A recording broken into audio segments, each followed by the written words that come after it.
बार नहीं, 2 बार नहीं, हज़ार बार हमने न्यूज़ और हेडलाइंस में सुन लिया है कि डोनाल्ड ट्रंप ने 25% का टैरिफ लगा दिया है भारत पर और 10% का एक्स्ट्रा जुर्माना लगा दिया है क्योंकि वो रशिया से सस्ता क्रूड ऑयल खरीद रहा है। अब क्या कारण है कि ट्रंप इतना बौखलाया हुआ है? क्या कारण है कि इंडिया पे इतना ज़्यादा टैरिफ लगा है? तो आज की वीडियो में दोस्तों मैं आपको यही समझाने जाऊंगी और मेन रीजंस बताऊंगी जिसके कारण टैरिफ इतना ज़्यादा इम्पोज हुआ है भारत पर। Hello everyone and welcome to my channel. तो आज की वीडियो में हम ये डिस्कस करने जा रहे हैं कि क्या है मेन रीजंस जिसके कारण ट्रंप ने भारत पे इतना ज़्यादा टैरिफ इम्पोज करा है।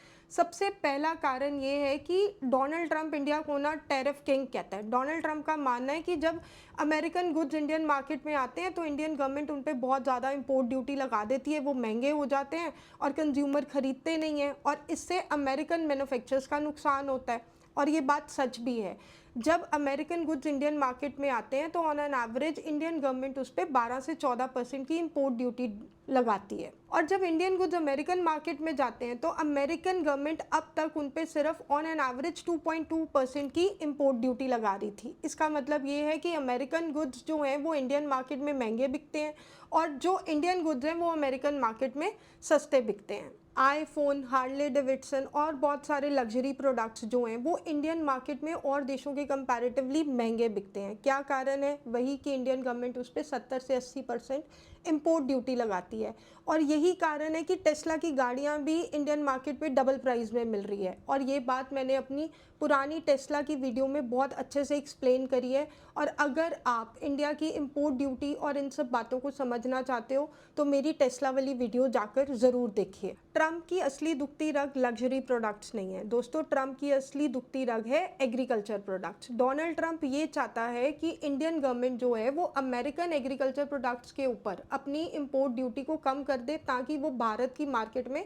सस्ते बिके, जैसे कि अमेरिकन एलमंड्स हो गए, अमेरिकन एप्पल्स हो गए, सोयाबीन ऑयल हो गया, ये सारी चीज़ें। मगर इंडियन गवर्नमेंट का ये कहना है कि हम अमेरिकन एग्रीकल्चर गुड्स के ऊपर इंपोर्ट ड्यूटी नहीं कम कर सकते। भाई अगर हम अमेरिकन एग्रीकल्चर गुड्स के ऊपर इंपोर्ट ड्यूटी कर देंगे कम तो हमारे लोकल फार्मर्स कहाँ जाएंगे? लोग तो सस्ता विदेशी माल खरीदेंगे, इंडियन फार्मर्स को कौन पूछेगा?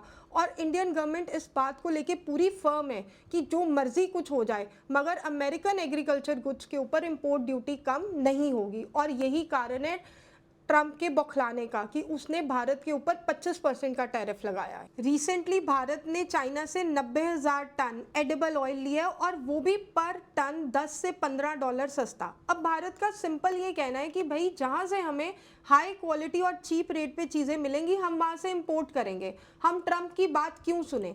अब भारत के चाइना के साथ बॉर्डर पर चाहे जो मर्जी इश्यूज हो मगर भारत को ये एडिबल ऑयल ब्राज़ील और अर्जेंटीना के कंपैरेटिवली सस्ता मिल रहा था तो इसलिए भारत ने ये एडिबल ऑयल चाइना से खरीदा। रशिया से क्रूड ऑयल लेने के कारण ट्रंप ने हम पे 10% का एक्स्ट्रा जुर्माना लगा दिया है। मगर रशिया से क्रूड ऑयल तो बाकी सारे देश भी ले रहे हैं, यूरोपियन कंट्रीज भी ले रही हैं, तो हम ही क्यों?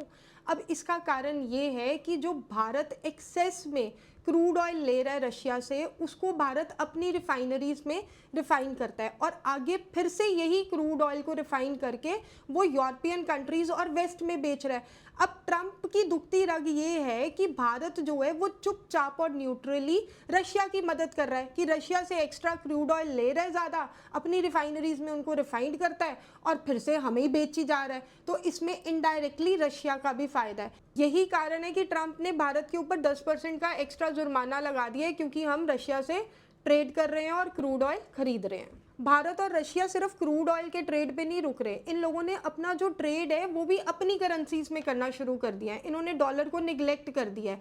अब जो भारत और रशिया के बीच में ट्रेड हो रहा है वो उनकी अपनी करेंसी में हो रहा है। इससे क्या हो रहा है? इससे डॉलर वीक हो रहा है क्योंकि 80 से 90% इंटरनेशनल ट्रेड जो है वो डॉलर में होता है क्योंकि डॉलर सबसे स्ट्रांग है। अमेरिका की इकोनॉमी जो है वो सबसे स्ट्रांग मानी जाती है। मगर अब अगर कंट्रीज डॉलर को इग्नोर कर अपनी करेंसी में ट्रेड करेंगी तो डॉलर तो वीक होगा और ट्रंप तो भड़केगा। तो यही कारण है दूसरा जिसके कारण ट्रंप इतना बौखलाया हुआ है और उसने 10% का एक्स्ट्रा जुर्माना लगाया है भारत के ऊपर। ट्रंप ने ये टैरिफ सिर्फ भारत के ऊपर नहीं लगाया, उसने ये टैरिफ ब्रिक्स की और बहुत सारी कंट्रीज के ऊपर लगाया है। जैसे ब्राजील के ऊपर ट्रंप ने 50% का टैरिफ लगाया है। इंडियन गवर्नमेंट का अमेरिकन कंपनीज के ऊपर रिस्ट्रिक्शन लगाना और उनसे ज्यादा टैक्स लेना भी ट्रंप को बहुत चुभता है। 2019 पे जब इंडियन गवर्नमेंट ने मेटा और गूगल के ऊपर हाई टैक्स इम्पोज करा था और उनको वार्न करा था कि वो इंडियन कस्टमर्स का डेटा बाहर नहीं शेयर कर सकते, तो ट्रंप बौखला गया था। ट्रंप का कहना था कि इंडियन गवर्नमेंट जो है वो अमेरिकन कंपनीज के ऊपर इतना टैक्स नहीं लगा सकती, मगर इंडियन गवर्नमेंट भी अपनी जगह ठीक है। उसका ये कहना है कि अगर तुम इंडियन मार्केट से इतना प्रॉफिट कमा रहे हो, इतना पैसा कमा रहे हो, तो तुम्हें इंडियन गवर्नमेंट को टैक्स भी देना पड़ेगा, और तुम क्यों इंडियन कस्टमर का डेटा जो है वो बाहर जाकर शेयर करोगे। ट्रंप इस बात से भी बौखलाया, और 25% टैरिफ लगाने के पीछे ये भी एक कारण हो सकता है। एक और रीज़न है जो मुझे पर्सनली फील होता है, ऑपरेशन सिंदूर के टाइम पे डोनाल्ड ट्रंप ने चीख चीख के हर प्लेटफॉर्म पे ये बात बोली कि सीज़ फायर मैंने करवाया है, मैंने पाकिस्तान और भारत को धमकाया है कि भाई सीज़ फायर कर लो वरना मैं ट्रेड नहीं करूँगा। मगर इस बात को सिरे से नकारा हमारी इंडियन गवर्नमेंट ने पार्लियामेंट में। Prime minister Narendra Modi, defence minister Rajnath ने ओपनली पार्लियामेंट में कहा कि कोई भी सीज़ फायर किसी भी फॉरेन मिनिस्टर या किसी और थर्ड पार्टी के कहने पे नहीं हुआ। ये पाकिस्तान ने इंडिया से रिक्वेस्ट करी थी, तो ऑपरेशन सिंदूर के टाइम पे सीज़ फायर हुआ। और डोनाल्ड ट्रंप इस बात को लेकर भी बौखलाया है कि मेरे इतने बार कहने के बावजूद भी इंडियन गवर्नमेंट ने इस बात को नहीं एक्सेप्ट करा और सिरे से नकार दिया। मेरे को ऐसा लगता है कि कुछ जो कांग्रेस के लीडर्स हैं ना, वो कुछ भी रबिश स्टेटमेंट देते हैं। जैसे मिस्टर पवन खेड़ा ने पार्लियामेंट में एक स्टेटमेंट दी कि Trump is like a snake wrapped around Modi's neck. बताओ इस बात में क्या मतलब सेंस है। उनका ये कहना है कि ट्रंप जो है वो सांप की तरह मोदी जी के गले में लिपटा हुआ है, जिसके कारण मोदी जी कुछ बोल नहीं रहे। दोस्तों, अगर मोदी जी कुछ बोल नहीं रहे तो क्या आज 90,000 टन एडिबल ऑयल की डील होती चाइना के साथ? क्या आज की डेट में अमेरिकन एग्रीकल्चर गुड्स के ऊपर इंपोर्ट ड्यूटी कम नहीं होती? क्या आज टेस्ला चाइना की तरह 25 लाख में नहीं भारत की मार्केट में बिकती? मुझे लगता है कि कांग्रेस लीडर्स को ऐसी फालतू और वाहियात स्टेटमेंट्स देने से पहले एक बार ज़रूर सोचना चाहिए, और हमें भी ऐसी स्टेटमेंट्स के ऊपर ट्रस्ट करने से पहले एक बार चीज़ों को पूरा एनालाइज करना चाहिए कि सच क्या है। ये तो आने वाला वक्त ही बताएगा कि भारत 25% टैरिफ कब तक देता है, क्योंकि जो डोनाल्ड ट्रंप है he is a man with double standard. यही गेम उसने चाइना के साथ खेली। उसने चाइना को धमकी दी, मैं हाई टैरिफ लगा दूंगा। चाइना ने कहा लगा दो टैरिफ, मगर वो नहीं लगा पाया क्योंकि उसको चाइना से रेयर अर्थ एलिमेंट्स चाहिए थे।